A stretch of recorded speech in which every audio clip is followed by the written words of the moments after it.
संघर्ष ही जीवन है। जो मुस्कुरा रहा है उसे दर्द ने पाला होगा, जो चल रहा है उसके पाँव में छाला होगा।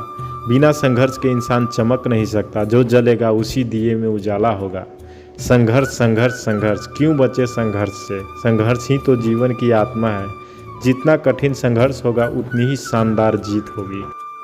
एक बार एक किसान भगवान से बहुत ही नाराज़ हो गया। किसान बहुत मेहनती था, बहुत मेहनत से वह खेतों में अनाज उगाता, उसकी देखभाल करता, पर अक्सर उसकी फसल खराब हो जाती। कभी सूखा पड़ जाता, कभी बाढ़ आ जाती, कभी तेज धूप, कभी आंधी, कोई न कोई कारण बन ही जाता कि उसकी फसल खराब हो जाती। एक दिन वह किसान गुस्से में आसमान की ओर देखकर भगवान से कहा, हे ईश्वर, आपको लोग सर्वज्ञाता मानते हैं कि आप सब जानते हैं, कहते हैं कि आपके इच्छा के बिना एक भी पत्ता नहीं हिलता, पर मुझे तो लगता है कि आप छोटी सी छोटी बात भी नहीं जानते।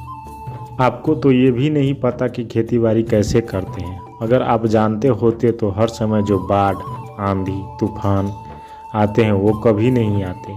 आप नहीं जानते कि कितना नुकसान उठाना पड़ता है हम किसानों को। यदि आप मेरे हाथ में यह शक्ति दे दे कि जैसा मैं चाहूँ वैसा मैं मौसम कर दूँ, फिर आप देखना मैं अन्न का भंडार लगा दूंगा। भगवान इस किसान के तीखे वाक्य सुनकर मुस्कुरा रहे थे और वह किसान के सामने प्रकट होकर बोले, मैं आज से तुझे यह शक्ति देता हूँ कि तुम अपनी खेतों पर तुम्हारी जैसी इच्छा हो तुम वैसा मौसम कर दोगे। मैं बिल्कुल भी दखल नहीं दूंगा, तुम्हारी इच्छा से सब कुछ होगा। किसान बहुत खुश हो गया। किसान ने गेहूं की फसल अपनी खेतों में बोई। जब उसे लगा कि खेतों को धूप चाहिए तो खेतों को धूप मिले, जब पानी बरसाना चाहिए तभी पानी बरसा। आंधी, तूफान, बाढ़ कुछ भी उसने अपने खेतों पर आने नहीं दिया। किसान के खेत में इस वर्ष ऐसी फसल हुई जैसा कभी नहीं हुई थी। हरी भरी लहलहाती फसल, मन ही मन वह बहुत खुश हो गया और सोचने लगा, अब सबूत के साथ दिखाऊंगा भगवान को कि इसे कहते हैं शक्ति का सही उपयोग। मेरी सफलता देखकर उन्हें अपने नियम जरूर बदलने पड़ेंगे। कुछ दिन गुजरे, फसल कटने को तैयार हो गए। किसान बहुत उत्सुकता के साथ फसल को काटने लगा, पर जैसे ही उसकी नज़र गेहूं की बालियों पर पड़ा तो उसने अपना सिर पीट लिया और वह रोने चिल्लाने लगा। गेहूं की एक भी बाली के अंदर गेहूं का दाना नहीं था। सारी बालियां अंदर से खाली थी। किसान बहुत दुखी हो गया। उसने भगवान को रोते हुए फिर पुकारा, हे प्रभु, तुमने ये मेरे साथ क्या किया? क्या तुमने मुझे कोई सज़ा दी? भगवान बोले, पुत्र, ये तो होना ही था। तुमने पौधों को संघर्ष करने का मौका ही कहाँ दिया। ना तो तुमने उन्हें आंधियों से जूझने दिया, ना तेज बारिश सहने दिया और ना ही धूप में तपने दिया।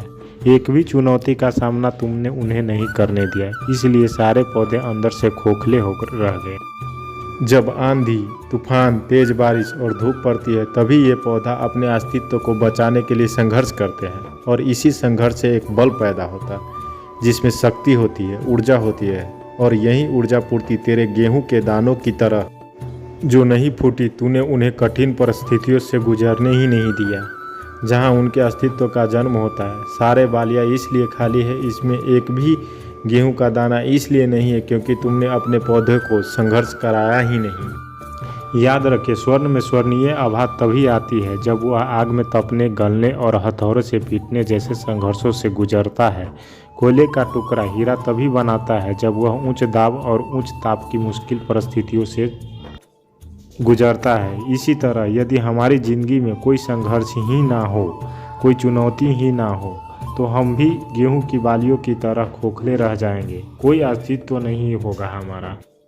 विपरीत परिस्थितियाँ, चुनौतियाँ, समस्याएं हमें और अधिक निखारती है। यदि जीवन में कठिन परिस्थितियाँ और चुनौतियाँ आए तो घबराना मत, बल्कि सामना करना। विश्वास करना कि आप और अधिक निखर जाओगे और अधिक मजबूत बन जाओगे। किसी ने कितना सही कहा है, जिंदगी जीना आसान नहीं होता, बिना संघर्ष कोई महान नहीं होता। जब तक ना पड़े हथौड़े की चोट तब तक पत्थर भी भगवान नहीं होता। अगर कहानी अच्छा लगा हो तो चैनल को सब्सक्राइब और लाइक ज़रूर करें। धन्यवाद।